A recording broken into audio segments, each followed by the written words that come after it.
ಆಸ್ಟ್ರೇಲಿಯಾದ ಸಿಡ್ನಿಯಲ್ಲಿ ನಡೆದ ಭಯೋತ್ಪಾದಕ ದಾಳಿಯ ಸುದ್ದಿಯೊಂದಿಗೆ ಇವತ್ತಿನ ನ್ಯೂಸ್ ಅವರ್ನ ಶುರು ಮಾಡ್ತಾ ಇದ್ದೀವಿ. ಇವತ್ತೆಷ್ಟು ತಾರೀಕು 15 ಅಲ್ವಾ? ಇವತ್ತಿಗೆ ಸರಿಯಾಗಿ 11 ದಿನಗಳ ಹಿಂದೆ ನಾನು ಆ ಊರಲ್ಲಿದ್ದೆ.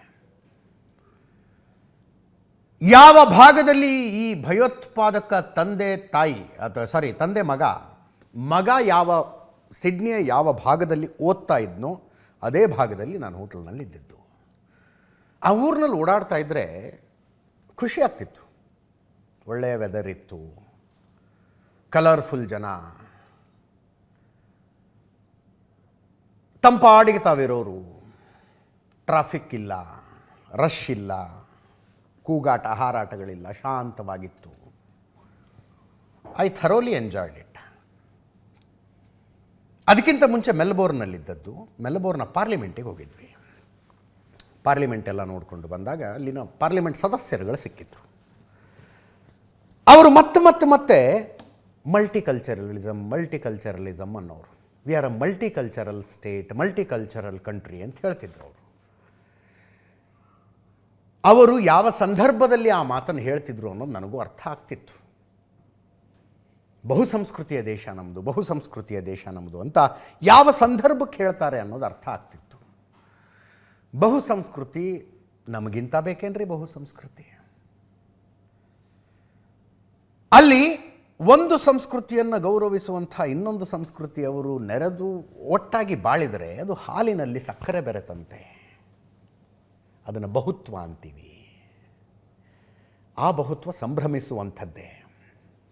ಬಹುಸಂಸ್ಕೃತಿಯ ಹೆಸರಿನಲ್ಲಿ ಮಾರಣ ಹೋಮಗಳನ್ನಲ್ಲ. ಹನುಕ್ಕ ಅಂತ ಒಂದು ಹಬ್ಬ ಇದೆ ಯಹೂದಿಗಳದ್ದು. ನಮಗೆ ದೀಪಾವಳಿ ಇದ್ದಂಗೆ. ಇದು ಗ್ರೀಕರಿಂದ ಯಹೂದಿಗಳು ಜೆರುಸಲಂನಲ್ಲಿರುವ ತಮ್ಮ ದೇವಸ್ಥಾನವನ್ನು ಮರುವಶ ಮಾಡಿಕೊಂಡಿದ್ದರ ಸಂಭ್ರಮಾಚರಣೆ. ಗ್ರೀಕರಿಂದ ಮರುವಶ ಮಾಡಿಕೊಂಡಿದ್ದರ ಸಂಭ್ರಮಾಚರಣೆ. ಅದನ್ನು ಸಂಭ್ರಮದಿಂದ ಆಚರಿಸ್ತಾರೆ ಅವರು. 2ನೇ ಶತಮಾನದಲ್ಲಿ ನಡೆದ ಘಟನೆ ಅದು. ಅದರ ಆಚರಣೆ ನಡೆದಿತ್ತು ಆಸ್ಟ್ರೇಲಿಯಾದ ಸಿಡ್ನಿಯ ಬೋಂಡಿ ಬೀಚ್ನಲ್ಲಿ. ಏಕಾಏಕಿ ಗುಂಡಿನ ಶಬ್ದ. ಬೀಚ್ ಎಂಟ್ರೆನ್ಸಿಗೆ ಒಂದು ಹಿಂಗೆ ಸಣ್ಣದೊಂದು ಬ್ರಿಡ್ಜ್ ಥರ ಇದೆ. ಬ್ರಿಡ್ಜ್ ಮೇಲೆ ನಿಂತ್ಕೊಂಡು ಗುಂಡು. ಯಾವ ಕಡೆಯಿಂದ ಬರ್ತಾ ಇದೆ ಅಂತ ತಿಳಿದುಕೊಳ್ಳುವಷ್ಟರಲ್ಲಿ ಅನೇಕರಿಗೆ ಗುಂಡು ಬಿದ್ದು ಬಿಟ್ಟಿತ್ತು. ಇದೇ ಬ್ರಿಡ್ಜ್ ನೋಡ್ತಾ ಇದ್ದೀರಲ್ಲಿ ಅನೇಕರಿಗೆ ಗುಂಡು ಬಿದ್ದು ಬಿಟ್ಟಿತ್ತು. ತಪ್ಪಿಸಿಕೊಂಡು ಇನ್ನೊಂದು ದಿಕ್ಕಿಗೆ ಓಡ್ತಾ ಇದ್ರು. ಇಬ್ಬರಿಂದ ಗುಂಡಿನ ದಾಳಿ ಇದು. ದುರಂತ ಅಂದರೆ ತಂದೆ ಮಗ ಸೇರಿಕೊಂಡು ಪ್ಲ್ಯಾನ್ ಮಾಡಿದಾರ್ರಿ. ತಂದೆ ಮಗ ಸೇರಿಕೊಂಡು 16 ಜನರನ್ನು ಕೊಂದುಬಿಟ್ರು. 40 ಜನರಿಗೆ ಇನ್ನೂ ಟ್ರೀಟ್ಮೆಂಟ್ ನಡೀತಾ ಇದೆ. ಪಾಕಿಸ್ತಾನ ಮೂಲದವರು ತಂದೆ ಮಗ ಇಬ್ಬರು. ಆಸ್ಟ್ರೇಲಿಯಾ ಸರ್ಕಾರ ಅಧಿಕೃತವಾಗಿ ಇದನ್ನೊಂದು ಭಯೋತ್ಪಾದಕ ಕೃತ್ಯ ಅಂತ ಘೋಷಣೆ ಮಾಡಿದೆ. 9 ನಿಮಿಷದ ಘಟನೆ ನೋಡಿ. ಹನುಕ್ಕಾ ಹಬ್ಬವನ್ನು ಆಚರಣೆ ಮಾಡ್ತಾ ಇದ್ದ ಯಹೂದಿಗಳ ಮೇಲೆ 9 ನಿಮಿಷದಲ್ಲಿ ಇವರು ನಡೆಸಿದ ನರಮೇಧ. ಇವರ ಪೈಕಿ ದಾಳಿ ಮಾಡಿದ ಭಯೋತ್ಪಾದಕರ ಪೈಕಿ ಒಬ್ಬ ಭಯೋತ್ಪಾದಕನನ್ನು ಹೊಡೆದು ಹಾಕಲಾಗಿದೆ. ಇನ್ನೊಬ್ಬ ಸಿಕ್ಕಾಕೊಂಡಿದ್ದಾನೆ ಜೀವಂತ. ಅವನು ಗಂಭೀರ ಅಂತ ಹೇಳ್ತಾರೆ. ಸಾಜಿದ್ ಅಕ್ರಮ್ ಅಂತ, 50 ವರ್ಷ ಅಪ್ಪ ಅವನು. ಅವನ ಮಗ ನವೀದ್ ಅಕ್ರಮ್ 24 ವರ್ಷ. ಅಪ್ಪ ಮಗ ಸೇರಿಕೊಂಡು ಮಾಡಿದ ದಾಳಿ. ಇನ್ನೊಂದು ಕಡೆ ಅಹಮ್ಮದ್ ಅನ್ನುವಂಥ ಒಬ್ಬ ಹಣ್ಣಿನ ವ್ಯಾಪಾರಿಯ ಶೌರ್ಯದ ಚರ್ಚೆ ಪ್ರಪಂಚದಾದ್ಯಂತ ಆಗ್ತಾ ಇದೆ. What a bravery! ಅದನ್ನು ನೋಡ್ತಾ ಇದ್ರೆ ಮೈ ರೋಮಾಂಚನ ಆಗ್ಬಿಡ್ತು. ಇವನು ಅಪ್ಪ ಏನಿದಾನಲ್ಲ, ಸಾಜಿದ್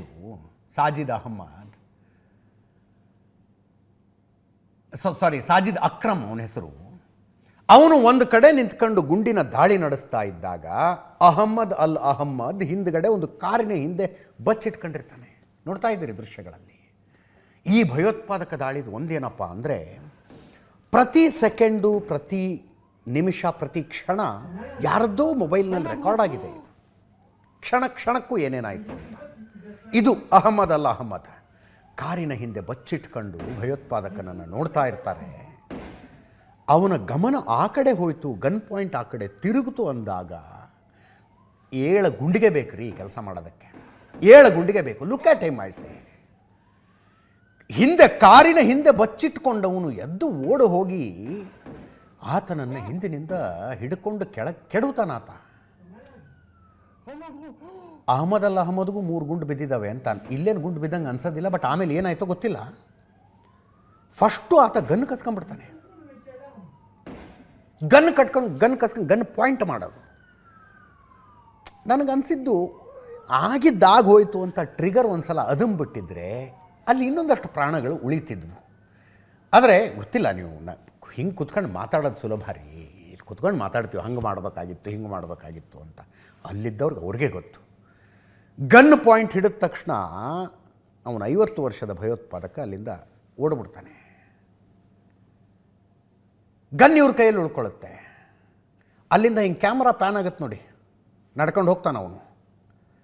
ಆ ಬ್ರಿಡ್ಜ್ ಮೇಲೆ ಮಗ ನಿಂತ್ಕೊಂಡಿರ್ತಾನೆ. ಇವ್ರ ಹತ್ರ ಒಟ್ಟು 6 ಗನ್ ಇದ್ವು.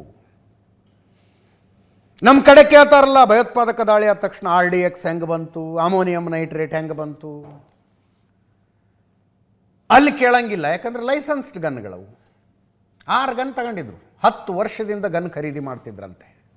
ಲೈಸೆನ್ಸ್ ಮಾಡಿಸಿ ಗನ್ ತಗೊಂಡಿದ್ದದ್ದು. ನಮ್ಮಲ್ಲಿ ಒಂದು ಗನ್ ಲೈಸೆನ್ಸ್ ಮಾಡಿಸ್ಬೇಕು ಅಂದರೆ ಪ್ರಶ್ನೆ ಕೇಳ್ತಾರೆ. ಅದಕ್ಕಿರುವಂಥ ನಿಯಮಗಳು ಅಂದರೆ ಒಳ್ಳೆಯದು ಅಂತ ಹೇಳ್ತಾ ಇದ್ದೀನಿ ನಾನು. ಸುಲಭಕ್ಕೆ ಸಿಗೋದಿಲ್ಲ ಗನ್ ಲೈಸೆನ್ಸು. ಅದನ್ನು ರಿನ್ಯೂವಲ್ ಮಾಡ್ಸೋಕ್ಕೆ ಒದ್ದಾಡಬೇಕು ಗನ್ ಲೈಸೆನ್ಸನ್ನು. ಅಲ್ಲಿ ಹಂಗಲ್ಲ, ಓವರ್ ದ ಕೌಂಟರ್, ಭಾಳ ಸುಲಭ ಗನ್ ತಗೊಳ್ಳೋದು. ನಿಯಮಗಳು ಒಂದು ಸ್ವಲ್ಪ ಸ್ಟ್ರಿಕ್ಟ್ ಆಗಿದ್ದರೆ ನಿಮಗೆ ಯಾಕ್ರಯ್ಯ ಇಷ್ಟು ಗನ್ ಬೇಕು ಅಂತ ಅಲ್ಲಿನ ಸರ್ಕಾರ ಕೇಳ್ತಿತ್ತು. ಪದ್ಧತಿ ಇಲ್ಲ. ಮತ್ತು ಬಹುಸಂಸ್ಕೃತಿಯ ಭ್ರಮೆ ಹತ್ಕೊಂಡಿದೆ ಅವ್ರಿಗೆ. ಮಲ್ಟಿಕಲ್ಚರಲಿಸಮ್. ಏನು ಹೋದಲ್ಲಿ ಅದನ್ನೇ ಹೇಳೋದು, ಬಂದಲ್ಲಿ ಅದನ್ನೇ ಹೇಳೋದು.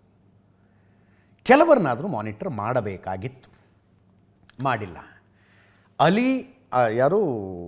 ಅಹಮ್ಮದ್ ಕೈಯಿಂದ ತಪ್ಪಿಸಿಕೊಂಡಂಥ ಅಪ್ಪ, 50 ವರ್ಷದ ಅಪ್ಪ ಸಾಜಿದ್ ಅಕ್ರಮ್, ಆತ ಬಂದು ಆ ಬ್ರಿಡ್ಜ್ ಮೇಲೆ ಮಗನ ಹತ್ರ ಸೇರ್ಕೊಂಡ. ಮಗನ ಹತ್ರ ಇದ್ದಿದ್ದು ಇನ್ನೊಂದು ಗನ್ ತಗೊಂಡು ಮತ್ತೆ ಫೈರಿಂಗ್ ಶುರು ಮಾಡಿದ. ಪೊಲೀಸರು ಬಂದರು. ಪೊಲೀಸರು ರೇಂಜಲ್ಲಿದ್ದರು ಅವರು. ಬಟ್ ಇದು ಮಾತ್ರ ಹೀರೋಯಿಕ್ ಆ್ಯಕ್ಟ್.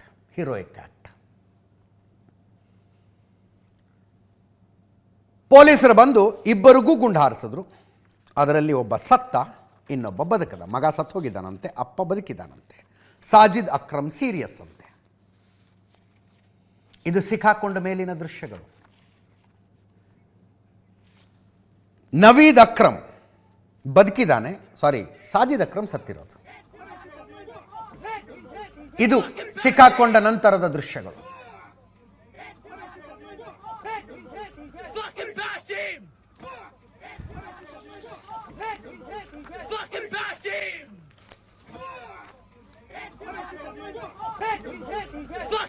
ನಿಮಗೆ ಆಸ್ಟ್ರೇಲಿಯಾದ ಯಾವ ಊರಿನಲ್ಲಿ ಓಡಾಡಿದ್ರು ಗೊತ್ತಾಗುತ್ತೆ ಎಷ್ಟೊಂದು ಕಡೆಯ ಜನ ಬಂದಿದ್ದಾರೆ ಇಲ್ಲಿ ಅಂತ. ಅಂದರೆ ಮುಖಗಳನ್ನು ನೋಡಿದ್ರೆ ಗೊತ್ತಾಗ್ಬಿಡುತ್ತೆ. ಯಾವುದೋ ಮಂಗೋಲಿಯನ್ ಮುಖ ಇದೆ, ಭಾರತೀಯ ಮುಖ ಅಂತ ಅನಿಸುತ್ತೆ, ಆಫ್ರಿಕನ್ ಮುಖಗಳಿದ್ದಾವೆ. ಮಲ್ಟಿಕಲ್ಚರಲಿಸಮ್ ಅಂತ ಏನು ಸೆಲೆಬ್ರೇಟ್ ಮಾಡ್ತಾರೆ, ಮಾಡುವಂಥದ್ದೇ. ಹಾಗೆ ಸಿಡ್ನಿ ಅಲ್ಲ, ಆಸ್ಟ್ರೇಲಿಯಾದ ತುಂಬ ಲೆಕ್ಕ ಹಾಕಿದ್ರೆ 1,17,000 ಯಹೂದಿಗಳಿದ್ದಾರೆ. ಜಗತ್ತಿನ ಯಾವ ದೇಶದಲ್ಲಿ ಯಹೂದಿ ಇದ್ದರು, ನಿಮಗೆ ಗೊತ್ತು, ಯಹೂದಿ ಅಂದರೆ ಒಂದು ಧರ್ಮ. ಸೆಮ್ಯಾಟಿಕ್ ರಿಲಿಜನ್ಸ್ ಅಂತ ಏನು ಕರಿತೀವಲ್ಲ, 3 ಧರ್ಮಗಳು. ಕೆಲವರು ಧರ್ಮ ಅನ್ನೋದಿಲ್ಲ, ಮತಗಳು ಅಂತಾರೆ. ಅವುಗಳ ಪೈಕಿ ಮೊದಲು ಹುಟ್ಟಿದ್ದು ಜೂಯಿಸಮ್, ಯಹೂದಿ. ಆನಂತರ ಕ್ರಿಶ್ಚಿಯಾನಿಟಿ ಬಂತು, ಆನಂತರ ಇಸ್ಲಾಂ ಬಂತು. ಯಹೂದಿಗಳು ಅವರು ಪ್ರಪಂಚದ ಯಾವ ಮೂಲೆಯಲ್ಲಿದ್ದರೂ ಅವರಿಗೆ ಇಸ್ಲಾಮಿಕ್ ಭಯೋತ್ಪಾದಕರಿಂದ ಪ್ರಾಣಕ್ಕೆ ಅಪಾಯ ಇರುತ್ತೆ. ಅವರು ಆರಾಮಾಗಿ ಓಡಾಡೋದಕ್ಕಾಗೋದಿಲ್ಲ. ಯಾಕೆ? ಕೆಲವರು ಹೇಳ್ತಾ ಇರ್ತಾರೆ ಇಸ್ರೇಲ್ ಮಾಡುವ ಕ್ರೌರ್ಯದಿಂದ ಆ ಅಪಾಯ ಬಂದೊದಗಿದೆ ಅಂತ. ಅದಕ್ಕೂ ಇದಕ್ಕೂ ಸಂಬಂಧ ಇಲ್ಲ.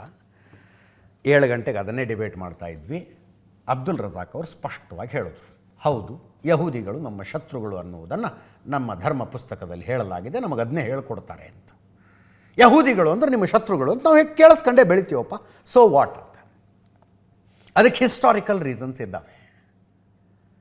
1400 ವರ್ಷಗಳ ಹಿಂದೆ ಸೌದಿ ಅರೇಬಿಯಾದ ಅಕ್ಕಪಕ್ಕದಲ್ಲಿ ಏನೇನಾಯಿತು ಅನ್ನುವುದು ಅದನ್ನೇ ಬರೆದಿಡಲಾಗಿದೆ ಮತ್ತು ಅದನ್ನೇ ಫಾಲೋ ಮಾಡಲಾಗತ್ತೆ. ಇದನ್ನು ಇಸ್ರೇಲು ಪ್ಯಾಲೆಸ್ಟೈನ್ ಮೇಲೆ ದಾಳಿ ಮಾಡಿದ್ದರ ಪ್ರತೀಕಾರ ಅನ್ನುವಂತೆ ನೋಡಲಾಗತ್ತೆ. ಇದಕ್ಕೂ ಇಸ್ಲಾಮಿಗೂ ಸಂಬಂಧ ಇಲ್ಲ ಅಂತ. ಹಾಗಿದ್ರೆ ಅಲ್ರಿ, ಎಲ್ಲಿಯ ಪ್ಯಾಲೆಸ್ಟೈನು, ಎಲ್ಲಿ ಇಸ್ರೇಲು, ಎಲ್ಲಿನ ಆಸ್ಟ್ರೇಲಿಯಾ? ಭಾರತಕ್ಕೆ ಇನ್ನೊಂದು ಸ್ವಲ್ಪ ಆಸ್ಟ್ರೇಲಿಯಾ ಹತ್ತಿರ.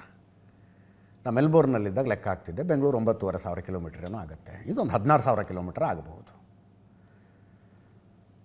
ಈ ಯಹೂದಿಗಳು ಅಲ್ಲಿ ಹಬ್ಬ ಮಾಡ್ತಾ ಇದ್ದವರು ಇಸ್ರೇಲಿ ನಾಗರಿಕರ? ಹೆಂಗೆ ಗೊತ್ತು ಇಸ್ರೇಲಿನ ನಾಗರಿಕರು ಅಂತ? ಎಲ್ಲೋ ಹಿಂದೂಗಳು ಸೇರ್ಕೊಂಡಿದ್ದಾರೆ ಅಂದರೆ ಅವರೆಲ್ಲ ಭಾರತದ ಕಾರ್ಡ್ ಹೋಲ್ಡರ್ಸ್ ಅಂತ ಅರ್ಥನ? ಯಾವುದೋ ದೇಶದ ಹಿಂದೂ ಆಗಿರ್ಬೋದಲ್ಲ, ಹಂಗೆ ಅವರು ಯಾವುದೋ ದೇಶದ ಯಹೂದಿ ಆಗಿರ್ಬೋದು. ಆಯ್ತಪ್ಪ, ಅಲ್ಲಿದ್ದವ್ರು ಇಸ್ರೇಲಿಗಳೇ ಅಂತ ಕನ್ಫರ್ಮ್ ಮಾಡ್ಕೊಂಡು ಗುಂಡೋಡಿದ್ರು ಅಂತ ಅನ್ಕೊಳ್ಳಿ.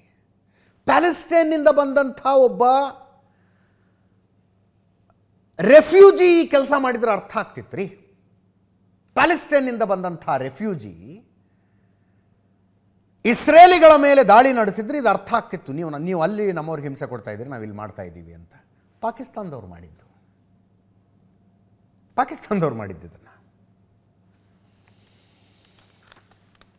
ಭಾರತ ಇದನ್ನು ಉಗ್ರವಾಗಿ ಖಂಡಿಸಿದೆ. ಆಗಲೇ ಹೇಳಿದೆ ನಾನು, ಆಸ್ಟ್ರೇಲಿಯಾ ಇದನ್ನೊಂದು ಭಯೋತ್ಪಾದಕ ಕೃತ್ಯ ಅಂತ ಹೇಳ್ತಾ ಇದೆ. ಬಟ್ ಪ್ರಜಾಪ್ರಭುತ್ವ ರಾಷ್ಟ್ರ, ಪ್ರಜಾಪ್ರಭುತ್ವದಲ್ಲಿ ಅದರದ್ದೇ ಆದ ಓಲೈಕೆಗಳಿರ್ತವೆ. ಇತ್ತೀಚೆಗೆ ಪ್ಯಾಲೆಸ್ಟೈನ್ಗೆ ಅಧಿಕೃತ ದೇಶದ ಮಾನ್ಯತೆಯನ್ನು ಆಸ್ಟ್ರೇಲಿಯಾ ಕೊಡ್ತು. ಅದಾದ ನಂತರ ಪ್ಯಾಲೆಸ್ಟೈನ್ ಪರವಾಗಿರೋರಿಗೊಂದು ಭೀಮಬಲ ಬಂದಂಗಾಯಿತು. ನಾನು ಮೆಲ್ಬೋರ್ನಲ್ಲಿ ಅಲ್ಲಿನ ಪಾರ್ಲಿಮೆಂಟಿಗೆ ಹೋಗಿದ್ದರ ಬಗ್ಗೆ ಹೇಳ್ತಾ ಇದ್ದೆ. ವಿಕ್ಟೋರಿಯಾ ಪಾರ್ಲಿಮೆಂಟಿಗೆ ಹೋದ ಸಂದರ್ಭದಲ್ಲಿ ಅಲ್ಲಿಂದ ಕೆಳಗೆ ಬರುವಾಗ ಮೆಟ್ಟಿಲುಗಳ ಮೇಲೆ ನೋಡ್ತಾ ಇದ್ದೆ. ಮೆಟ್ಟಿಲ ತುಂಬ ಪ್ಯಾಲೆಸ್ಟೈನ್ ಪರ, ಇಸ್ರೇಲ್ ವಿರುದ್ಧದ ಘೋಷಣೆಗಳನ್ನು ಇದನ್ನು ಮಾಡ್ತಾರಲ್ಲ, ಸ್ಪ್ರೇ ಪೇಂಟಲ್ಲಿ ಮಾಡ್ತಾರಲ್ಲ, ಅದನ್ನು ಮಾಡಿಟ್ಟಿದ್ರು. ನಮ್ಮ ಜೊತೆಗೆ ಬಂದಿದ್ದ ಕನ್ನಡಿಗರೊಬ್ಬರಿಗೆ ಕೇಳಿದೆ, ಏನಿದೆಲ್ಲ ಅಂತ. ವಿಪರೀತ ಪ್ರತಿಭಟನೆಗಳು ನಡೀತವೆ ಇಲ್ಲಿ ಅಂತಂದರು. ವಿಪರೀತ ಪ್ರತಿಭಟನೆಗಳು ನಡೀತವೆ ಅಂತ. ಆ ಪ್ರತಿಭಟನೆಗಳ ಬಗ್ಗೆ ಅಲ್ಲಿದ್ದಂಥ ಆಸ್ಟ್ರೇಲಿಯನ್ ಮೆಂಬರ್ ಆಫ್ ಪಾರ್ಲಿಮೆಂಟ್, ಸಂಸದರನ್ನು ಕೇಳಿದ್ರೆ, ನಮ್ಮ ದೇಶದಲ್ಲಿ ವಾಕ್ ಸ್ವಾತಂತ್ರ್ಯ ಇದೆ ಅಂದರು. ನಮ್ಮ ದೇಶದಲ್ಲಿ ವಾಕ್ ಸ್ವಾತಂತ್ರ್ಯ ಇದೆ. ಇದಿಷ್ಟೇ ರೀ ವ್ಯತ್ಯಾಸ. ಅಬ್ದುಲ್ ರಜಾಕ್ ಅವರು ಹೇಳಿದ್ರಲ್ಲ, ಹೌದು ಯಹೂದಿಗಳು ನಮ್ಮ ಶತ್ರುಗಳು ಅಂತ ಪುಸ್ತಕದಲ್ಲಿ ಹೇಳಿಕೊಡ್ತಾರೆ ನಮಗೆ ಅಂತ. ಆದರೆ ಈ ಘಟನೆಯನ್ನು ನಾವು ಖಂಡಿಸ್ತೀವಿ ಅಂತಾರೆ. ಅಂದರೆ ಥಿಯರಿ ಕರೆಕ್ಟಾಗಿದೆ, ಪ್ರಾಕ್ಟಿಕಲ್ ತಪ್ಪಾಗಿದೆ ಅಂದರೆ ಹೆಂಗದು? ನರೇಂದ್ರ ಮೋದಿ ಅವರು ಟ್ವೀಟ್ ಮೂಲಕ ಸಂತಾಪ ಸೂಚಿಸಿದರು. ಯಹೂದಿಗಳನ್ನು ಗುರಿಯಾಗಿಸಿ ಆಸ್ಟ್ರೇಲಿಯಾದಲ್ಲಿನ ಉಗ್ರದಾಳಿಯನ್ನು ಖಂಡಿಸ್ತೇನೆ. ಭಾರತೀಯರ ಪರವಾಗಿ ಪ್ರೀತಿ ಪಾತ್ರರನ್ನು ಕಳೆದುಕೊಂಡ ಕುಟುಂಬಗಳಿಗೆ ಸಂತಾಪ. ಈ ದುಃಖದ ಸಮಯದಲ್ಲಿ ನಾವು ಆಸ್ಟ್ರೇಲಿಯಾದ ಜನರ ಜೊತೆಗೆ ನಿಲ್ತೇವೆ. ಭಾರತವು ಭಯೋತ್ಪಾದನೆಯ ವಿರುದ್ಧ ಶೂನ್ಯ ಸಹಿಷ್ಣುತೆಯನ್ನು ಹೊಂದಿದೆ. ಭಯೋತ್ಪಾದನೆಯ ಎಲ್ಲ ರೂಪಗಳ ವಿರುದ್ಧದ ಹೋರಾಟವನ್ನು ಬೆಂಬಲಿಸುತ್ತದೆ ಅಂತ ಪ್ರಧಾನಿ ನರೇಂದ್ರ ಮೋದಿ ಅವರು ಟ್ವೀಟ್ ಮಾಡಿದ್ದಾರೆ. ಪಹಲ್ಗಾಮ್ ದಾಳಿಗೂ ಇದಕ್ಕೂ ಬೇಸಿಕಲಿ ಏನು ವ್ಯತ್ಯಾಸ ಇದೆ ಹೇಳಿ ನೀವು? ಏನು ವ್ಯತ್ಯಾಸ ಇದೆ? ಪಹಲ್ಗಾಮ್ ದಾಳಿಕೋರರು ಪಾಕಿಸ್ತಾನದಿಂದ ಬಂದಿದ್ದರು, ಇವರು ಪಾಕಿಸ್ತಾನದಿಂದ ಬಂದಿದ್ದಾರೆ. ಅವರು ಭಾರತಕ್ಕೆ ಬಂದಿದ್ದರು, ಇವರು ಆಸ್ಟ್ರೇಲಿಯಾಕ್ಕೆ ಹೋಗಿದ್ದಾರೆ. ಪಹಲ್ಗಾಮ್ನಲ್ಲೂ ಅಂದರೆ ನನ್ನ ದೇವರನ್ನು, ಧರ್ಮವನ್ನು, ಧರ್ಮಗ್ರಂಥವನ್ನು ಒಪ್ಪದೇ ಇರೋರನ್ನು ಕೊಲ್ಲಬೇಕು ಅನ್ನುವ ಕ್ಲಾರಿಟಿ ಇತ್ತು. ಇಲ್ಲೂ ಕೂಡ ಅಷ್ಟೇ. ದಾಳಿ ನಡೆದ ನಂತರ ಭಯೋತ್ಪಾದನೆಗೆ ಧರ್ಮ ಇಲ್ಲ ಅಂತ ಇಲ್ಲೂ ಹೇಳಿದ್ರು, ಅಲ್ಲೂ ಹೇಳ್ತಾರೆ. ಇಂಟ್ರೆಸ್ಟಿಂಗ್ಲಿ ಪಾಕಿಸ್ತಾನ ಕೂಡ ಈ ಭಯೋತ್ಪಾದಕ ದಾಳಿಯನ್ನು ಖಂಡಿಸ್ತಾ ಇದೆ. ಪಾಕಿಸ್ತಾನ ಕೂಡ ಸಿಡ್ನಿ ಭಯೋತ್ಪಾದಕ ಕೃತ್ಯದಲ್ಲಿ ಬಲಿಯಾದವರಿಗೆ ನನ್ನ ಸಂತಾಪಗಳು. ಪಾಕಿಸ್ತಾನ ಎಲ್ಲ ರೀತಿಯ ಭಯೋತ್ಪಾದನೆಯನ್ನು ಖಂಡಿಸುತ್ತದೆ. ಈ ಸಂದರ್ಭದಲ್ಲಿ ಆಸ್ಟ್ರೇಲಿಯಾದ ಜನ ಮತ್ತು ಸರ್ಕಾರದ ಜೊತೆಗಿದ್ದೇವೆ ಅಂತ ಶಹಬಾಜ್ ಶರೀಫ್, ಪಾಕಿಸ್ತಾನದ ಪ್ರಧಾನಿಯ ಟ್ವೀಟ್ ಇದು. ಇಶಾಕ್ ದಾರ್, ಪಾಕಿಸ್ತಾನದ ಉಪಪ್ರಧಾನಿ ಕೂಡ ಟ್ವೀಟ್ ಮಾಡಿದ್ದಾರೆ. ಸಿಡ್ನಿಯಲ್ಲಿ ನಡೆದ ಘೋರ ದಾಳಿಯನ್ನು ಪಾಕಿಸ್ತಾನ ಬಲವಾಗಿ ಖಂಡಿಸುತ್ತದೆ. ಬಲಿಯಾದವರ ಕುಟುಂಬದವರಿಗೆ ತೀವ್ರ ಸಂತಾಪಗಳನ್ನು ಸಲ್ಲಿಸುತ್ತೇನೆ. ಆಸ್ಟ್ರೇಲಿಯಾದ ಜನ ಮತ್ತು ಸರ್ಕಾರದ ಜೊತೆ ಪಾಕಿಸ್ತಾನ ನಿಲ್ಲುತ್ತದೆ. ಎಲ್ಲ ರೀತಿಯ ಉಗ್ರವಾದವನ್ನು ಪಾಕಿಸ್ತಾನ ನಿಸ್ಸಂದೇಹವಾಗಿ ಖಂಡಿಸುತ್ತದೆ. ನಮ್ಮ ದೇಶದವನೊಬ್ಬ ನಿಮ್ಮ ದೇಶಕ್ಕೆ ಬಂದು ಹಿಂಗೆ ಮಾಡಿಬಿಟ್ಟ, ವಿ ಆರ್ ಸಾರಿ ಅನ್ನೋದೊಂದು ಶಬ್ದ ಬರಬಹುದಾಗಿತ್ತೇನೋ ಅಲ್ಲಿ. ನಮ್ಮ ದೇಶದವನೊಬ್ಬ ಬಂದು ನಿಮ್ಮ ದೇಶದಲ್ಲಿ ಇಷ್ಟೆಲ್ಲ ಮಾಡಿಬಿಟ್ಟ, ಸಾರಿ ಅಂತ. ಪಹಲ್ಗಾಮ್ ದಾಳಿಯ ಮಾದರಿಯ ದಾಳಿ ಅಂತ ನಾನು ಹೇಳಿದೆ ಇದನ್ನು. ಪಹಲ್ಗಾಮ್ ದಾಳಿಯಲ್ಲಿ ಚಾರ್ಜ್ ಶೀಟ್ ದಾಖಲಿಸಿದೆ NIA. ಏಪ್ರಿಲ್ 22ನೇ ತಾರೀಕು ನಡೆದದ್ದು. ಜಮ್ಮು ಸ್ಪೆಷಲ್ ಕೋರ್ಟ್ಗೆ NIAಯಿಂದ ಚಾರ್ಜ್ ಶೀಟ್ ಸಲ್ಲಿಕೆಯಾಗಿದೆ. 1597 ಪುಟಗಳ ಚಾರ್ಜ್ ಶೀಟ್ ಇದು. ಘಟನೆ ನಡೆದು 8 ತಿಂಗಳಾಯಿತು. 8 ತಿಂಗಳಲ್ಲಿ ಚಾರ್ಜ್ ಶೀಟ್ ಹಾಕಿದ್ದಾರೆ.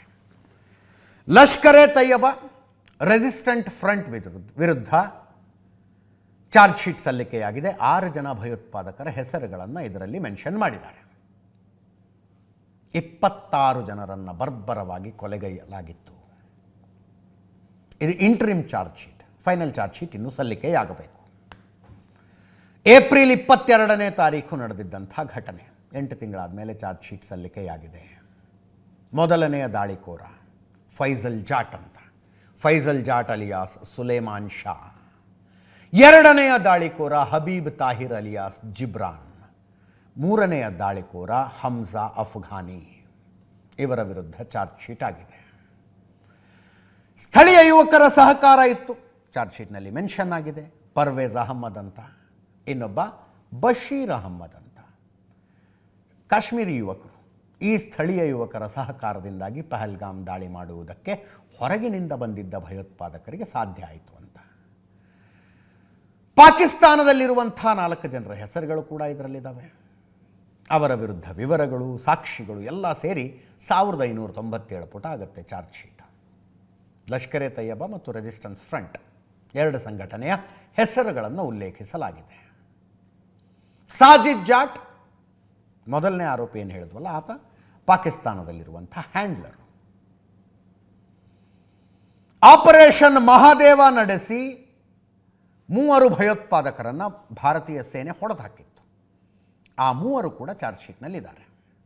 ಆಪರೇಷನ್ ಮಹಾದೇವದಲ್ಲಿ ಫೈಜಲ್ ಜಾಟ್, ಹಬೀಬ್ ತಾಹಿರ್ ಮತ್ತು ಹಮ್ಜಾ ಅಫ್ಘಾನಿ ಈ 3 ಹೊಡೆದು ಹಾಕಲಾಗಿತ್ತು. ಇನ್ನು ಉಳಿದವರು ಅರೆಸ್ಟ್ ಆಗಿ ಒಳಗಡೆ ಇದ್ದಾರೆ. ಇದು interim charge sheet. Final charge sheet ಆಗಬೇಕು. ಡಿಜಿಟಲ್ ರೆಕಾರ್ಡ್ಸ್ ಕೊಟ್ಟಿದ್ದಾರೆ, ಕಾಲ್ ರೆಕಾರ್ಡ್ಗಳನ್ನು ಕೊಟ್ಟಿದ್ದಾರೆ. ಭಯೋತ್ಪಾದಕರಿಂದ ವಶಕ್ಕೆ ಪಡೆಯಲಾಗಿದ್ದ ಎಲೆಕ್ಟ್ರಿಕಲ್ ಡಿವೈಸ್ಗಳ ವಿವರಗಳಿದ್ದಾವೆ. ಅವುಗಳಲ್ಲಿ ರಿಕವರ್ ಆದಂಥ ಮಾಹಿತಿ ಇದೆ. ಪಾಕಿಸ್ತಾನದ ಲಿಂಕ್ ಇರುವುದನ್ನು ಚಾರ್ಜ್ ಶೀಟ್ ಸ್ಪಷ್ಟವಾಗಿ ಉಲ್ಲೇಖ ಮಾಡ್ತಾ ಇದೆ. ಶಾಮನೂರು ಶಿವಶಂಕರಪ್ಪನವ್ರು ಹೋಗ್ಬಿಟ್ರು ನಿನ್ನೆ ಸಂಜೆ 6:20 ವಯಸ್ಸು ತುಂಬ ಆಗಿತ್ತು. He was 95 sitting MLA. ಇಡೀ ದೇಶದ ಅತ್ಯಂತ ಹಿರಿಯ ಶಾಸಕರು ಅನ್ನಿಸಿಕೊಂಡಿದ್ದರು. ಇವರ ವಯಸ್ಸಿನಲ್ಲಿ ವಿಧಾನಸಭೆ ಚುನಾವಣೆಯಲ್ಲಿ ಗೆದ್ದು ವಿಧಾನಸಭೆಗೆ ಬಂದವರು ಯಾರೂ ಇರಲಿಲ್ಲ. ದೇಶದ ಅತ್ಯಂತ ಹಿರಿಯ ಶಾಸಕ. What a life. ರಾಜ್ಯದಲ್ಲಿ ಕೆಲವರಿದ್ದಾರೆ, ಅವ್ರ ಜೀವನವನ್ನು ಎಲ್ಲಿಂದ ಶುರು ಮಾಡಿ ಯಾವ್ಯಾವ ಎತ್ತರಗಳಿಗೆ ತಲುಪಿದ್ರು ಅನ್ನೋದನ್ನು ನೋಡಿದ್ರೆ ಪುರುಸೊತ್ತು ಮಾಡ್ಕೊಂಡು ಇವ್ರದೆಲ್ಲ ಬಯೋಗ್ರಫಿ ಬರೀಬೇಕು ಅನ್ಸೋದು. ಇವತ್ತಿನ ಯುವ ಜನಾಂಗಕ್ಕೆ ಪ್ರೇರಣೆ ಆಗುವಂಥ ಬಯೋಗ್ರಫಿ ಬರೀಬೇಕು ಅಂತ. SSLC ಓದ್ದವ್ರಿ. ಒಂದು 60 ವಿದ್ಯಾಸಂಸ್ಥೆಗಳನ್ನು ಕಟ್ಟಿದರು. ಬಾಪೂಜಿ ಇನ್ಸ್ಟಿಟ್ಯೂಷನ್ನು ಒಂದು 60 ಎಷ್ಟು ಜನ ಡಾಕ್ಟರ್ಗಳನ್ನು ಮಾಡಿದ್ರು, ಎಷ್ಟು ಜನ ಇಂಜಿನಿಯರ್ಗಳನ್ನು ಮಾಡಿದ್ರು. ಅವರು ಓದಿದ್ದು SSLC. 3 ಜನ ಮಕ್ಕಳು. ಮಲ್ಲಣ್ಣ ಅಂತಲೇ ಏನು ಜನಪ್ರಿಯರು. ದಾವಣಗೆರೆ ಉತ್ತರ ಕ್ಷೇತ್ರದ ಶಾಸಕರು, ತೋಟಗಾರಿಕಾ ಸಚಿವರು ಮಲ್ಲಿಕಾರ್ಜುನ್. ಅವರ ಸೊಸೆ ಅಂದರೆ ಮಲ್ಲಿಕಾರ್ಜುನ್ ಅವರ ಪತ್ನಿ ಶಾಮನೂರು ಶಿವಶಂಕರಪ್ಪನವರ ಸೊಸೆ ಪ್ರಭಾ ಮಲ್ಲಿಕಾರ್ಜುನ್ ದಾವಣಗೆರೆಯ ಸಂಸದೆ. ಬಕ್ಕಣ್ಣ ಮತ್ತು ಗಣೇಶ್ ಇನ್ನಿಬ್ಬರು ಮಕ್ಕಳು. 1931 ಜೂನ್ 16 ಹುಟ್ಟಿದವರು. ಶಾಮನೂರಿನಲ್ಲಿ ಅಕ್ಕಿ ವ್ಯಾಪಾರ ಮಾಡಿಕೊಂಡು ರಾಜಕೀಯಕ್ಕೆ ಬಂದಂಥವರು. ಆವಾಗ ದಾವಣಗೆರೆ ಪ್ರತ್ಯೇಕ ಜಿಲ್ಲೆ ಆಗಿರಲಿಲ್ಲ, ಚಿತ್ರದುರ್ಗದ ಪಾರ್ಟ್. ದಾವಣಗೆರೆ ನಗರಸಭೆಯ ಸದಸ್ಯರಾಗಿ ರಾಜಕಾರಣಕ್ಕೆ ಬಂದವರು. ಅಖಿಲ ಭಾರತ ವೀರಶೈವ ಲಿಂಗಾಯತ ಮಹಾಸಭಾದ ರಾಷ್ಟ್ರೀಯ ಅಧ್ಯಕ್ಷರಾದವರು. ದಾವಣಗೆರೆಯಲ್ಲಿ ಓಡಾಡುವಾಗ ಜನ ಅವ್ರನ್ನ ಶಾಮನೂರು ಶಿವಶಂಕರಪ್ಪನವರು ಧಣಿಗಳು ಅನ್ನೋರು. ಆ ಎತ್ತರಕ್ಕೆ ಏರಿದ್ರು. ಬಾಪೂಜಿ ವಿದ್ಯಾಸಂಸ್ಥೆ ಏನು ಬಿಡಿಸಿ ಹೇಳ್ಬೇಕಾದ ಎಂಥ ಆ ಭಾಗದಲ್ಲಿ ಮಾಡಿದ ಶಿಕ್ಷಣ ಕ್ರಾಂತಿ ಅಂಥದ್ದಿತ್ತು ಅಂತ. 1969 ಪಾಲಿಟಿಕ್ಸ್ಗೆ ಅಂತ ಬಂದಿದ್ದದು. ಅದು ಏನು ದಾವಣಗೆರೆ ನಗರಸಭೆ ಸದಸ್ಯರಾಗುವ ಮೂಲಕ. 1971 ಅಧ್ಯಕ್ಷರಾಗ್ತಾರೆ. 1989ರಲ್ಲಿ MLA ಎಲೆಕ್ಷನ್ಗೆ ನಿಂತ್ಕೊಂಡು ಸೋಲ್ತಾರೆ. 1994.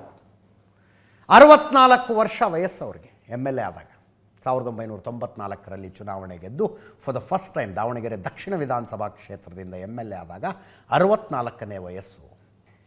ಎಲ್ಲರೂ ರಿಟೈರ್ಡ್ ಆಗಿ ರಾಮಕೃಷ್ಣ ಅಂದ್ಕೊಂಡು ಮೊಮ್ಮಕ್ಕಳನ್ನ ಆಡಿಸ್ಕೊಂಡು ಮನೇಲಿರೋಣ ಅಂತ ಯೋಚನೆ ಮಾಡುವ ವಯಸ್ಸಿನಲ್ಲಿ ಎಲೆಕ್ಷನ್ ಗೆದ್ದು ವಿಧಾನಸಭೆಗೆ ಬಂದವರು ಶಾಮನೂರು ಶಿವಶಂಕರಪ್ಪನವರು. ಅಲ್ಲಿಂದ ಇಲ್ಲಿ ತನಕ 6 ಸಲ MLA ಆದರು. ಈ ಸಲವೂ ಸೇರಿದ್ರೆ 2023 ಸೇರಿದ್ರೆ 6 ಸಲ.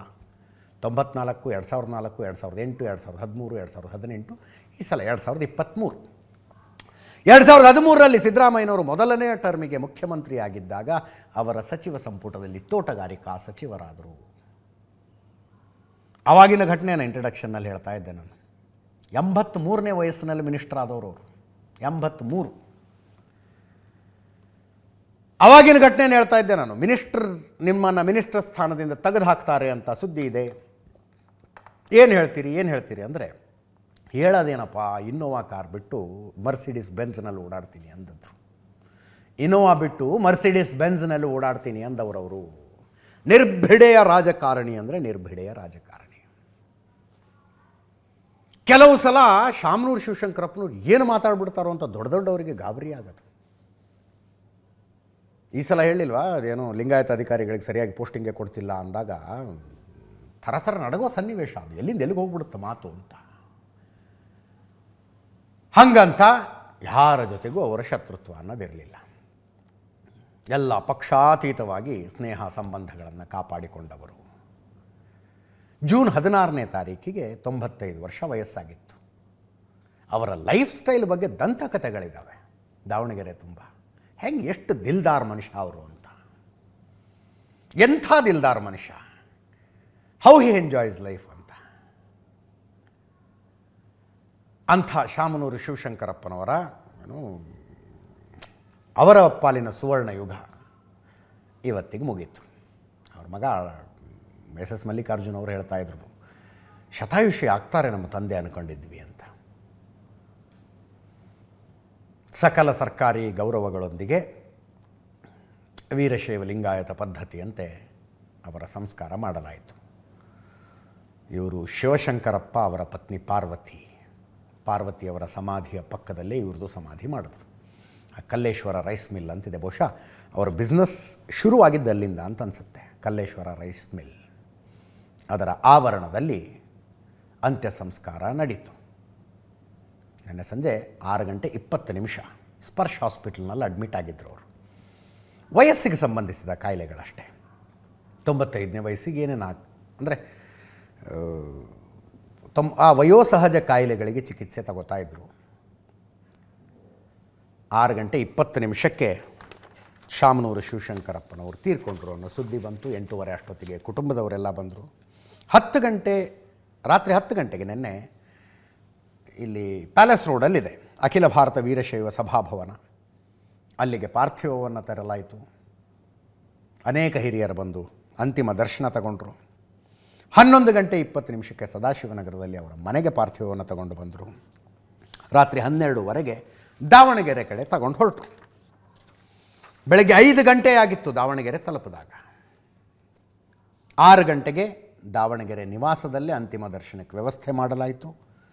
10 ಗಂಟೆಗೆ, ಬೆಳಗ್ಗೆ 10 ಗಂಟೆಗೆ ಇವತ್ತು ಬೆಳಗ್ಗೆ ದಾವಣಗೆರೆ ಹೈಸ್ಕೂಲು ಮೈದಾನದಲ್ಲಿ ಸಾರ್ವಜನಿಕರ ದರ್ಶನಕ್ಕೆ ಅವಕಾಶ ಮಾಡಿಕೊಟ್ರು.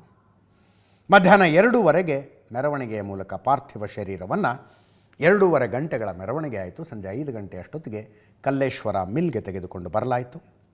5ವರೆಗೆ ಅಂತಿಮ ವಿಧಿವಿಧಾನಗಳು ಶುರುವಾಗಿ 6:30 ಅಷ್ಟೊತ್ತಿಗೆ ಅಂತ್ಯ ಸಂಸ್ಕಾರವನ್ನು ನೆರವೇರಿಸಲಾಯಿತು. ಅವರ ಮಗ SS ಮಲ್ಲಿಕಾರ್ಜುನ್ ಅವರು ಮಾತಾಡಿರೋದು ಕೇಳಿಸ್ಕೊಳ್ಳಿ. ನಾವು 100 ವರ್ಷ ಬಾಳ್ತಾರೆ ಅಂದ್ಕೊಂಡಿದ್ವಿ, ಆಗಲಿಲ್ಲ. ಇನ್ನು 95 ವರ್ಷಕ್ಕೆ ಇದಾಯಿತು. ಭಾಳ ಒಂದು ದೊಡ್ಡತನ. ಅದರಲ್ಲಿ ಪ್ರತಿಯೊಬ್ಬರಿಗೂ ವೈರಿ ಅನ್ನೋದು ಇರಲಿಲ್ಲ. ನಾನು ಕೇಳಿದೆ, ಪ್ರತಿಯೊಬ್ಬರನ್ನ ಜೊತೆಗೆ ಕರೆಸ್ಕೊಂಡು ಹೋಗ್ತಿದ್ದಂಥ ಒಂದು ವ್ಯಕ್ತಿತ್ವ. ಪ್ರತಿಯೊಬ್ಬರಿಗೂ ಯಾರೇ ಬಂದ್ರು ಒಟ್ಟು ಒಂದ್ಸತಿ ಬೈದ್ರಪ್ಪ ಅಂದ್ರೆ ಕೆಲಸ ಆತ ಅವ್ರದ್ದು ಅಂತ, ಒಂದ್ಸತಿ ಬೈದ್ರಪ್ಪ ಅಂದ್ರೆ ಅವ್ರದ್ದೇನೋ ಕೆಲಸ ಆಗೈತಪ್ಪ ಅಂತಂದ್ರೆ ಯಾರೇ ಬರಲಿ ಅವ್ರಿಗೆ ಏನೈತೆ ಕೇಳಿ. ಬಡವ್ರ ಬಗ್ಗೆ ಜಾಸ್ತಿ ಕಾಳಜಿ ಇತ್ತು, ಹೆಚ್ಚಿನ ಕಾಳಜಿಯನ್ನು ಕೊಟ್ಟು ಬಡವರಿಗೆ ಕೆಲಸ ಆಗಿರ್ಬೋದು, ಏನೇ ವಿಚಾರಗಳಾಗಿರ್ಬೋದು, ದಾನ ಧರ್ಮ ಆಗಿರ್ಬೋದು, ಎಲ್ಲದರಲ್ಲಿ ಭಾಗಿಯಾಗ್ತಿದ್ರು. ಹಂಗೆ ಕಳಿಸ್ತಿದ್ದಿಲ್ಲ ಯಾರನ್ನು. ಏನಾದರೂ ಒಂದು ಮಾಡಿ ಅವರಿಗೊಂದು ತೃಪ್ತಿಪಡಿಸೇ ಕಳಿಸ್ತಿದ್ರು. ಆ ನಿಟ್ಟಿನಲ್ಲಿ ವಿದ್ಯಾಭ್ಯಾಸದ ಬಗ್ಗೆ ಆಗಿರ್ಬೋದು, ಮತ್ತು ರಾಜಕೀಯವಾಗಿರ್ಬೋದು, ಕೆಲಸ ಕಾರ್ಯಗಳ ಬಗ್ಗೆ ಆಗಿರ್ಬೋದು, ಮದುವೆ ಮುಂಜಿಗಳ ಬಗ್ಗೆ ಆಗಿರ್ಬೋದು, ಎಲ್ಲ ವಿಚಾರದಲ್ಲಿ ಜೊತೆಯಲ್ಲಿ ಅವ್ರನ್ನ ಹೊಂದಿಸಿ. ಬೆಳಗಾವಿ ಅಧಿವೇಶನ ನಡೀತಾ ಇದೆ. ನಿನ್ನೆ ಮುಖ್ಯಮಂತ್ರಿಗಳು, ಉಪಮುಖ್ಯಮಂತ್ರಿಗಳು, ಅನೇಕ ಹಿರಿಯರೆಲ್ಲ ದೆಹಲಿ ಪ್ರತಿಭಟನೆಯಲ್ಲಿದ್ದರು, ಮತಚೋರಿಯ ವಿರುದ್ಧದ ಪ್ರತಿಭಟನೆಯಲ್ಲಿ. ಅಲ್ಲಿಂದ ಬೆಳಗಾವಿಗೆ ಬಂದರು. ಬೆಳಗಾವಿಯಲ್ಲಿ ಸಂತಾಪ ಸೂಚನೆಯನ್ನು ಮಾಡಲಾಯಿತು. ಮುಖ್ಯಮಂತ್ರಿಗಳು ಮಾತಾಡಿದರು, ಕೇಳಿಸ್ಕೊಳ್ಳಿ. ಅಜಾತ ಶತ್ರು ಅಂತ ಕರಿಬೋದಂಥ ವ್ಯಕ್ತಿ. ನಾನು ಯಾವಾಗ ದಾವಣಗೆರೆಗೆ ಹೋದರೂ ಕೂಡ ಅವ್ರು ಗೆಸ್ಟ್ ಹೌಸ್ನಲ್ಲೇ ಉಳ್ಕೊತಿದ್ದರು. ದಾವಣಗೆರೆ ಹೋದಾಗೆಲ್ಲ ಊಟಕ್ಕೆ ಬರಿ ಅಂತ ಕರಿತಿದ್ರು. ಯಾವಾಗ ಹೋದರೂ ಕೂಡ ನಮ್ಮನೆಯಲ್ಲೇ ಊಟ ಮಾಡಬೇಕು ಅಂತ ಕರಿತಾ ಇದ್ರು. ಹಾಗಾಗಿ ಅಲ್ಲೇ ಊಟ ಮಾಡ್ತಿದ್ದೆ. ಜೊತೆಗೆ ನನಗೆ 75 ವರ್ಷ ಮುಗೀತಲ್ಲ, ಆಗ ಅವ್ರ ಜಾಗದಲ್ಲೇ ನಾನು ಫಂಕ್ಷನನ್ನು ಮಾಡಿದ್ದದು. ಸೊ ಹಾಗಾಗಿ ಅದೇ ಕೊನೆ ಊಟದ ಹಬ್ಬ ನಾನು ಆಚರಣೆ ಮಾಡ್ಕೊಂಡಿದ್ದದು. ಮತ್ತು ಅದೇ ಮೊದಲು ಶಾಮನೂರು ಶಿವಶಂಕರಪ್ಪನವರು ಸಹಾಯ ಹಸ್ತ ಭಾಳ ಇತ್ತು. ಕೋವಿಡ್ ಸಂದರ್ಭದಲ್ಲಿ ನಮಗೆ ಆಕ್ಸಿಜನ್ ಸಿಗದೇ ಇದ್ದಾಗ ಸುಮಾರು 6 ಕೋಟಿ ರೂಪಾಯಿಗಳನ್ನು ಖರ್ಚು ಮಾಡಿ ಆಕ್ಸಿಜನನ್ನು ಉಚಿತವಾಗಿ ಹಂಚತಕ್ಕಂಥ ಕೆಲಸವನ್ನು ಮಾಡಿದರು. ಅಂತಹ ಒಬ್ಬ ಅಪರೂಪದ ರಾಜಕಾರಣಿ ನಮ್ಮನ್ನು ಅಗಲಿದ್ದಾರೆ. ಅವರ ಆತ್ಮಕ್ಕೆ ಚಿರಶಾಂತಿ ದೊರಕಲಿ ಅಂತಕ್ಕಂಥ ಮಾತುಗಳನ್ನು ಹೇಳಿ, ಅಪಾರವಾದಂಥ ಅವರ ಕುಟುಂಬ, ಯಾಕಂದರೆ ಒಂದು ದೊಡ್ಡ ಕುಟುಂಬ, 3 ಜನ ಗಂಡು ಮಕ್ಕಳು, 4 ಜನ ಹೆಣ್ಮಕ್ಳು ಇದ್ದಂಥ ಒಂದು ದೊಡ್ಡ ಕುಟುಂಬ. ಅವ್ರನ್ನೆಲ್ಲ ಅಗಲಿದ್ದಾರೆ. ಭಾಳ ದೊಡ್ಡ ಅನೇಕ ಹಿರಿಯ ನಾಯಕರುಗಳು ಮಾತಾಡಿದ್ರು. D K Shivakumar, Satish Jarkiholi, M B Patil, Santosh Lad, H K Patil, Parameshwar ಅವರು, ಇನ್ನೊಂದು ಕಡೆ ಯಡಿಯೂರಪ್ಪನವರು, ವಿಜೇಂದ್ರ, ಬಸವರಾಜ ಬೊಮ್ಮಾಯಿ, ಛಲವಾದಿ ನಾರಾಯಣಸ್ವಾಮಿ, ಜಿ ಎಂ ಸಿದ್ದೇಶ್ವರ್ ಅವರು. ಕೇಳಿಸ್ಕೊಳ್ಳಿ. ನಾವಿಬ್ಬರು ಜೊತೆಯಲ್ಲಿ 1972ರಿಂದ ಇದ್ದೇವೆ. ಅವರು ಇಲ್ಲಿ ಮುನ್ಸಿಪಲ್ ಪ್ರೆಸಿಡೆಂಟ್ ಆಗಿದ್ದರು. ನಾನು municipal finance enquiry committee chairman ಆಗಿ ಫಸ್ಟ್ ಟೈಮ್ MLA ಆಗಿ ಬಂದಾಗ ಅವ್ರ ಭೇಟಿ ದಾವಣಗೆರೆಯಲ್ಲಿ ಆಗಿತ್ತು. ಅಂದಿನಿಂದ ಇಂದಿನವರೆಗೆ ನಾವು ಜೊತೆಯಲ್ಲಿ ಇದ್ದು ನನಗಿವತ್ತು ನಮ್ಮ ಒಬ್ಬ ಕುಟುಂಬದ ಸದಸ್ಯ ಕಳ್ಕೊಂಡಂಗಾಗಿದೆ. ಅಷ್ಟೇ ಅಲ್ಲ, ಒಬ್ಬ ಒಳ್ಳೆ ರಾಜಕಾರಣಿ, ಒಳ್ಳೆ ಎಜುಕೇಷನಲಿಸ್ಟು, ಒಳ್ಳೆ ದಾನಿ ಮತ್ತು ಎಲ್ಲರಿಗೆ ಪ್ರೀತಿ ಮಾಡ್ತಕ್ಕಂಥ ವ್ಯಕ್ತಿ. ಶಿಕ್ಷಣ ಕ್ಷೇತ್ರದಲ್ಲಿ ಅವರು ಬೆಳೆಸಿದಂಥ ಒಂದು ದೊಡ್ಡ ಸಾಮ್ರಾಜ್ಯ, ವಿಶೇಷವಾಗಿ ಮೆಡಿಕಲ್ ಎಜುಕೇಷನಲ್ಲಿ.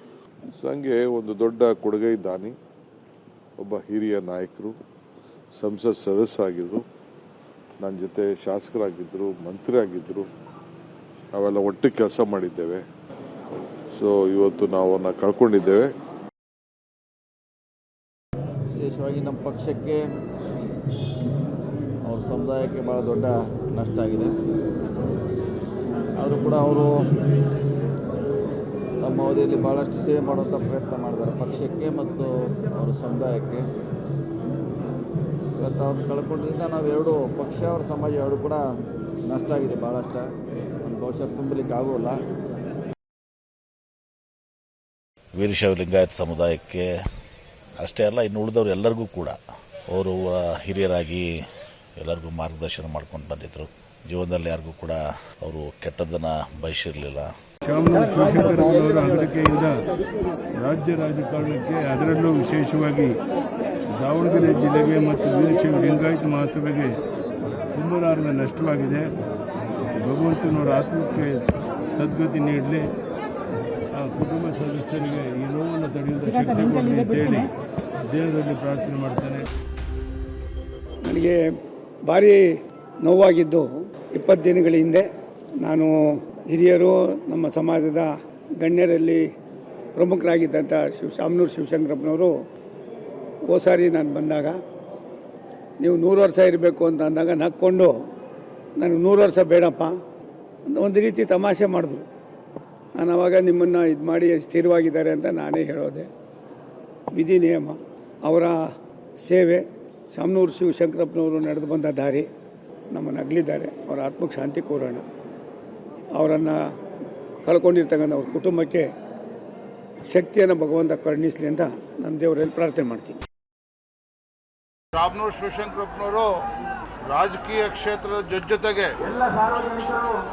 ಶಿಕ್ಷಣ ಕ್ಷೇತ್ರದಲ್ಲಿ ಯಾವ ರೀತಿ ತಮ್ಮ ಸೇವೆಯನ್ನು ಸಲ್ಲಿಸಿದ್ದಾರೆ, ವೀರಶೈವ ಲಿಂಗಾಯತ ಸಮಾಜವನ್ನು ಗಟ್ಟಿಗೊಳಿಸುವ ನಿಟ್ಟಿನಲ್ಲಿ ಯಾವ ರೀತಿ ಅವರ ಕೊಡುಗೆ ಇದೆ ಅನ್ನೋದು ಇಡೀ ರಾಜ್ಯದ ಜನತೆ ಗೊತ್ತಿದೆ. ವೀರಶೈವ ಲಿಂಗಾಯತ ಪ್ರತ್ಯೇಕ ಧರ್ಮ ಎಂಬ ಕೂಗು ಬಂದಾಗಲೂ ಸಹ ಪಕ್ಷವನ್ನು ಮರೆತು ಸಮಾಜವನ್ನು ಒಗ್ಗೂಡಿಸುವಂಥ ಕೆಲಸ ಅವರ ನೇತೃತ್ವದಲ್ಲಿ ಆಗಿರುವಂಥದ್ದು. ಅವರ ಅಗಲಿಕೆ ಇಡೀ ಸಮಾಜಕ್ಕೆ ತುಂಬಲಾರದಂಥ ನಷ್ಟ ಉಂಟಾಗಿರುವಂಥದ್ದು. ಕೇಂದ್ರ ಸರ್ಕಾರದ ವಿರುದ್ಧ ನಿನ್ನೆ ದೆಹಲಿಯಲ್ಲಿ ಕಾಂಗ್ರೆಸ್ ದೊಡ್ಡದೊಂದು ಪ್ರತಿಭಟನೆಯನ್ನು ಮಾಡಿತು. ರಾಮಲೀಲಾ ಮೈದಾನದಲ್ಲಿ ಮತಗಳ್ಳತನದ ಆರೋಪ ಮಾಡ್ತಾ ಇದ್ದಾರೆ ರಾಹುಲ್ ಗಾಂಧಿ ಅವರು. ಅದರದ್ದೇ ಪ್ರತಿಭಟನೆ. ಓಟ್ ಚೋರ್ ಗದ್ದಿ ಛೋಡ್ ಘೋಷಣೆ ಕೇಳಿಬಂತು. ಅಂದರೆ ಮತಗಳ್ಳನೆ ಸಿಂಹಾಸನ ಬಿಡು, ಅಧಿಕಾರ ಬಿಡು ಅನ್ನುವ ಘೋಷಣೆ. ಅದು ದೊಡ್ಡದೊಂದು ರ್ಯಾಲಿ ಆಯಿತು. ಸಾವಿರಾರು ಜನ ಬಂದಿದ್ದರು. ದೇಶದಾದ್ಯಂತ ಕಾಂಗ್ರೆಸ್ ಏನು ಅಭಿಯಾನ ನಡೆಸಿದ್ರಲ್ಲ, ಅದನ್ನು ಒಂದು ಹಂತಕ್ಕೆ ತಗೊಂಡು ಹೋದಂಗಿತ್ತು. 5.5 ಕೋಟಿ ಸಹಿ ಸಂಗ್ರಹ ಮಾಡಿದೆ ಕಾಂಗ್ರೆಸ್ ಪಕ್ಷ. ಅದರಲ್ಲಿ ಅತಿ ಹೆಚ್ಚು ಬಹುಶಃ ಕರ್ನಾಟಕದಿಂದಲೇ ಇರಬೇಕು. ಬಹಳ ಸೀರಿಯಸ್ ಆಗಿ ಡಿ ಕೆ ಶಿವಕುಮಾರ್ ಅವರು ಸಹಿ ಸಂಗ್ರಹ ಅಭಿಯಾನವನ್ನು ಕರ್ನಾಟಕದಲ್ಲಿ ಮಾಡಿಸಿದ್ರು. ಒಂದು ಕಡೆ BJP ನರೇಂದ್ರ ಮೋದಿ ಅಮಿತ್ ಶಾ ಅವರ ವಿರುದ್ಧ ವಾಗ್ದಾಳಿ ಆದರೆ, ಇನ್ನೊಂದು ಕಡೆ ಚುನಾವಣಾ ಆಯೋಗದ ವಿರುದ್ಧವೂ ವಾಗ್ದಾಳಿ ನಡೀತು. ಅನೇಕ ನಾಯಕರುಗಳು ಮಾತಾಡಿದ್ರು. ಮುಖ್ಯವಾಗಿ ರಾಹುಲ್ ಗಾಂಧಿ ಅವರು ಮಾತಾಡಿದ್ದು, ಮಲ್ಲಿಕಾರ್ಜುನ ಖರ್ಗೆ ಅವರು ಮಾತಾಡಿದ್ದು ನೋಡೋಣ. ಅಸತ್ಯದ ನಡುವಿನ ಹೋರಾಟ ಅಂದರು ರಾಹುಲ್ ಗಾಂಧಿ ಅವರು. ಇದನ್ನು ಈ ವೇದಿಕೆಯಿಂದ ನಾನು ನಿಮಗೆ ಗ್ಯಾರಂಟಿ ಕೊಡ್ತೇನೆ, ಮೋದಿ ಅಮಿತ್ ಶಾ RSSನ ಈ ಸರ್ಕಾರವನ್ನು ಕಿತ್ತೆಸೀತೇವೆ. ರಾಹುಲ್ ಗಾಂಧಿ ಅವರ ಆಕ್ರೋಶ. ಚುನಾವಣಾ ಆಯುಕ್ತರು ಏನು ಮಾಡಿದ್ರು ಕೇಸ್ ಆಗಬಾರದು ಅನ್ನುವಂಥ ಕಾನೂನನ್ನು ಈ ಸರ್ಕಾರ ಮಾಡಿದೆ. ನಮ್ಮ ಸರ್ಕಾರ ಮಾಡಿದ್ರೆ ರೆಟ್ರೋಸ್ಪೆಕ್ಟಿವ್ಲಿ ಅಂದರೆ ಹಿಂದೆ ಮಾಡಿದ ತಪ್ಪುಗಳಿಗೂ ಶಿಕ್ಷೆ ಕೊಡುವಂತೆ ಆ ಕಾನೂನನ್ನು ಬದಲಿಸ್ತೀವಿ ಅಂದರು. 2 ಸಿದ್ಧಾಂತಗಳ ನಡುವಿನ ಹೋರಾಟ ಇದು. ನಿಮ್ಮ ಸಿದ್ಧಾಂತ, ನಿಮ್ಮ DNA ಬೇರೆ, ನಮ್ಮದು ಸತ್ಯ ಅಹಿಂಸೆಯ ಸಿದ್ಧಾಂತ ಅಂದರು. ಮಲ್ಲಿಕಾರ್ಜುನ ಖರ್ಗೆ ಅವರು ಮಾತಾಡೋದು. ನಮ್ಮ ಪಕ್ಷ ಅನೇಕ ಕಡೆಗಳಲ್ಲಿ ಸೋತಿರಬಹುದು, ಬಟ್ ಹೋರಾಟದ ಶಕ್ತಿ ಕಳ್ಕೊಂಡಿಲ್ಲ. ನಮ್ಮ ಸಿದ್ಧಾಂತ ಜೀವಂತವಾಗಿದೆ. ಆದರೆ ಮೋದಿ ಒಂದು ಸಲ ಸೋತು ಬಿಟ್ಟರೆ ಎಲ್ಲಿಯೂ ಅವರ ಯಾವುದೇ ಕುರುಹು ಕೂಡ ಇಲ್ಲದೆ ಇರೋ ಹಂಗೆ ಸೋಲ್ತಾರೆ. ಮಲ್ಲಿಕಾರ್ಜುನ ಖರ್ಗೆ ಅವರ ಭಾಷಣ ಇದು, ಕೇಳಿಸ್ಕೊಳ್ಳಿ. सत्य और असत्य के बीच में लड़ाई हो रही है और मैं आपको इस स्टेज से गारंटी देके कहता हूं, आप देखना, हम सत्य को लेकर, सत्य के पीछे खड़े होकर नरेंद्र मोदी और अमित शाह को, RSS की सरकार को हिंदुस्तान से हटाएंगे. उनके पास सत्ता है, वो वोट चोरी करते हैं. देखिए आपके सामने पड़ा है, वो वोट चोरी करते हैं. 10,000 रुपए चुनाव के समय, चुनाव हो रहा है, 10,000 रुपए वो देते हैं. नरेंद्र मोदी जी ने इलेक्शन कमिश्नर्स के लिए कानून बदला, नया कानून लाए, कहा कि इलेक्शन कमिश्नर कुछ भी करे उन पर एक्शन नहीं लिया जा सकता है, उन पर कार्रवाई नहीं ली जा सकती है. मैं स्टेज से आपको कह रहा हूं, कांग्रेस पार्टी आपको कह रही है, आप मत भूलिए, आप हिंदुस्तान के इलेक्शन कमिश्नर हो, आप नरेंद्र मोदी के इलेक्शन कमिश्नर नहीं हो. और हम आपको साफ कह रहे हैं, ये जो कानून बना है, आपकी रक्षा करने के लिए कानून बना है, इस कानून को हम बदलेंगे, रेट्रोएक्टिवली बदलेंगे और आपके खिलाफ एक्शन लेंगे.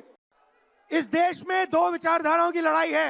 एक RSS की विचारधारा, जो मोहन भगवत जी ने कहा, जो सत्य के खिलाफ है, और सत्ता के लिए कुछ भी कर सकती है, और दूसरी हमारी विचारधारा, आपकी डीएनए, आपके खून की विचारधारा, सत्य की विचारधारा, अहिंसा की विचारधारा।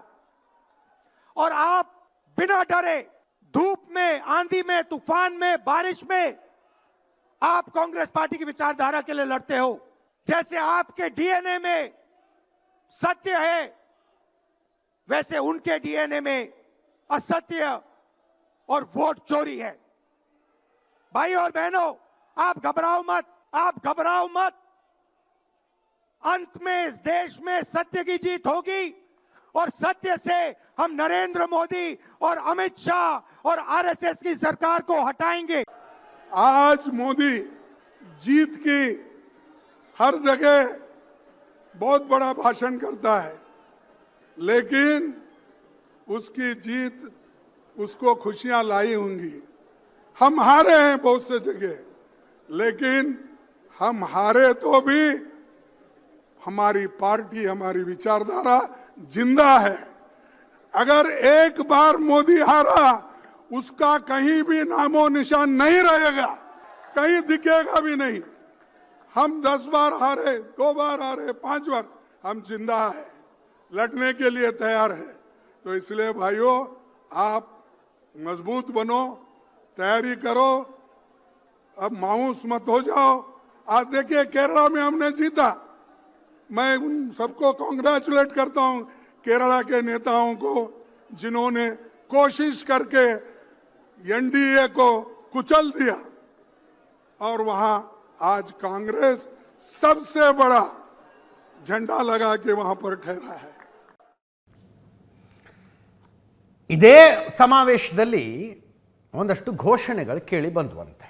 ಆ್ಯಕ್ಚುಲಿ ನಿಮಗೆ ಡೇಟ್ ಸಮೇತ ಹೇಳಬೇಕು ಅಂದರೆ ಫೆಬ್ರವರಿ 24, 2023 ಮೋದಿ ತೇರಿ ಖಬರ್ ಖುದೇಗಿ ಅನ್ನುವ ಘೋಷಣೆ ಮೊಳಗಿತ್ತು. ಪವನ್ ಖೇರಾ ಅವರೆಲ್ಲ ಸೇರ್ಕೊಂಡು ಇದೇ ದೃಶ್ಯಗಳು. ಫೆಬ್ರವರಿ 24, 2023 ಮೋದಿ ತೇರಿ ಖಬರ್ ಖುದೇಗಿ. ಎಕ್ಸಾಕ್ಟಾಗಿ ಇನ್ಸಿಡೆಂಟ್ ಏನು ಅಂತ ನೆನಪಾಗ್ತಿಲ್ಲ, ಬಟ್ ಆವತ್ತಿನ ಡೇಟಿಗೆ ಆಗಿದ್ದದು. ಜೋರು ಆಕ್ರೋಶ ಬಂತಿದ್ದಕ್ಕೆ ಮೋದಿ ತೇರಿ ಖಬರ್ ಖುದೇಗಿ ಅಂದರೆ ರಾಜಕಾರಣದಲ್ಲಿ ವಿರೋಧಿಗಳಿರ್ತಾರೆ, ಶತ್ರುಗಳಾಗಬಾರ್ದು ಅಷ್ಟೇ. ಖಬರ್ ಖುದೇಗಿ ಅಂದರೆ ಏನು? ನಿಂದು ಗುಂಡಿ ತೆಗೆಯುತ್ತೆ ನಿಂದು ಅಂತ, ಅಂದರೆ ಸಾವನ್ನು ಬಯಸ್ತಾ ಇರುವಂಥ ಘೋಷಣೆ ಅದು ಬೇಸಿಕಲಿ. ಆ ಹಂತಕ್ಕೆ ರಾಜಕಾರಣ ಹೋಗಬಾರ್ದು, ಬಟ್ ಅಲ್ಲಾಗಿತ್ತು ಆ ಘೋಷಣೆ. ಅದರ ಬಗ್ಗೆ ದೇಶದಾದ್ಯಂತ ಚರ್ಚೆ ಆಯಿತು. ನಿನ್ನೆಯ ಸಮಾವೇಶದಲ್ಲೂ ಆ ಘೋಷಣೆ ಸ್ವಲ್ಪ ಚೇಂಜ್ ಆಗಿ ಮೊಳಗುತ್ತಂತೆ. ಮೋದಿ ತೇರಿ ಖಬರ್ ಖುದೇಂಗೆ ಅಂತ. 2023 ಫೆಬ್ರವರಿ 24 ಘೋಷಣೆ, ಯಾರೋ ತೆಗಿತಾರೆ ನಿಮ್ಮ ಗುಂಡಿನ ಅಂತ, ಇಲ್ಲಿ ನಾವೇ ನಿಮ್ಮ ಗುಂಡಿ ತೆಗಿತೀವಿ ಅನ್ನೋ ಥರದ ಘೋಷಣೆ. ಮೋದಿ ತೇರಿ ಖಬರ್ ಖುದೇಂಗೆ, ಆಜ್ ನಹಿ ತೋ ಕಲ್ ಖುದೇಂಗೆ ಅಂತ. ಇವತ್ತಲ್ಲ ನಾಳೆ ತೆಗಿತೀವಿ ಅಂತ. ಕೇಳಿಸ್ಕೊಳ್ಳಿ ಒಂದ್ಸಲ ಅದನ್ನು.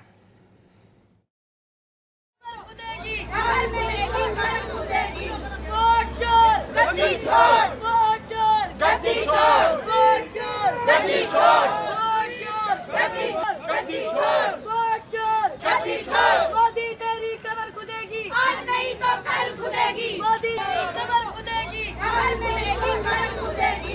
वोट चोर, गद्दी चोर। ಈ ಘೋಷಣೆ ವಿಷಯ ಈಗ ನಡೀತಾ ಇರುವ ಅಧಿವೇಶನದಲ್ಲಿ ಬಂತು. ಕಿರಣ್ ರಿಜಿಜು ವಿವರವಾಗಿ ಮಾತಾಡೋದು.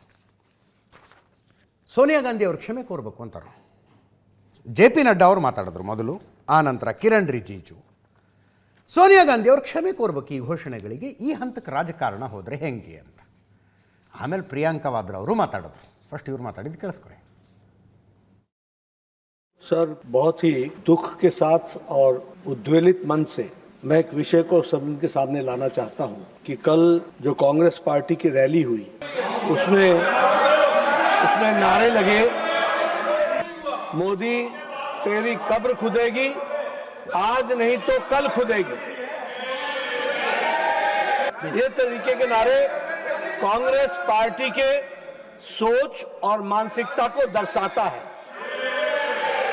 ये नामदारों के झंझलाहट को स्पष्ट इंगित करता है, और साथ में इस तरीके की बात कहना एक प्रधानमंत्री जी के खिलाफ और मृत्यु की कामना करना यह अपने आप में बहुत ही निंदनीय है।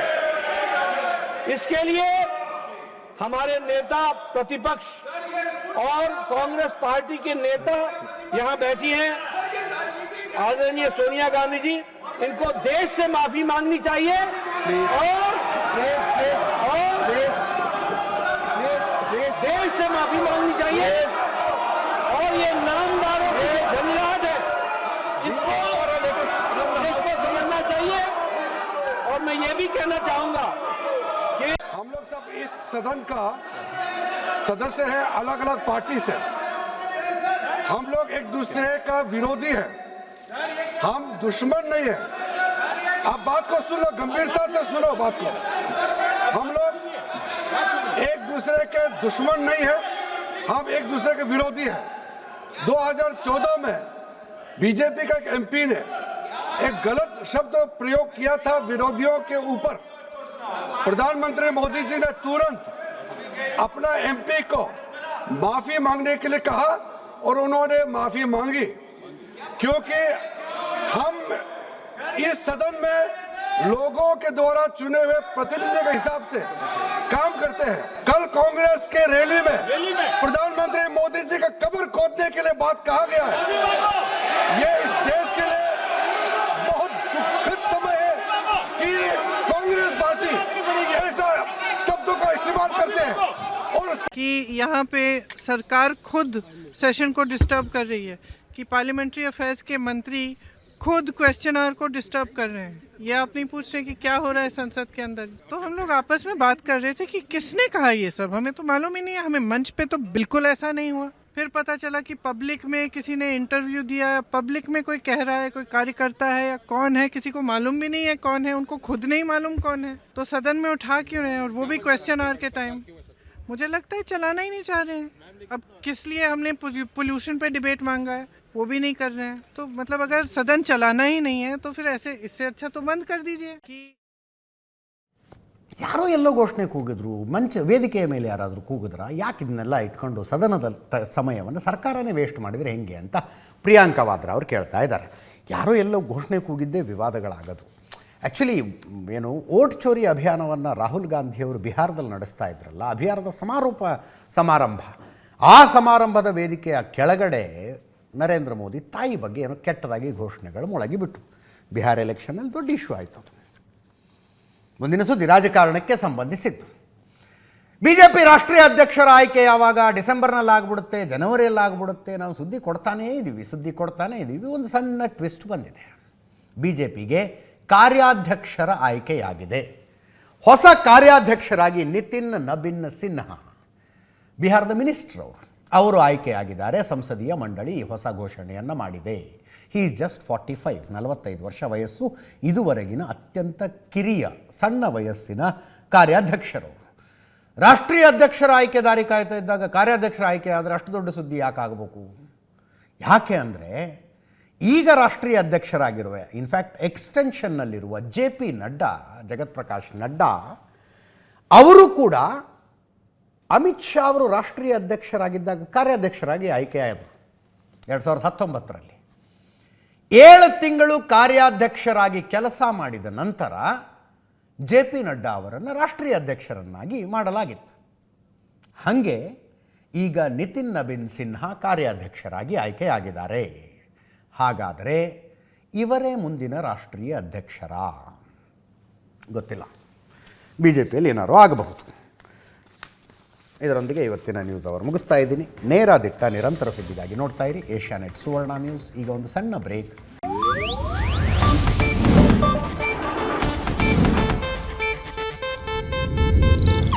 ಇದು ಏಷ್ಯಾನೆಟ್ ನ್ಯೂಸ್ ನೆಟ್ವರ್ಕ್ ಪ್ರಸ್ತುತಿ.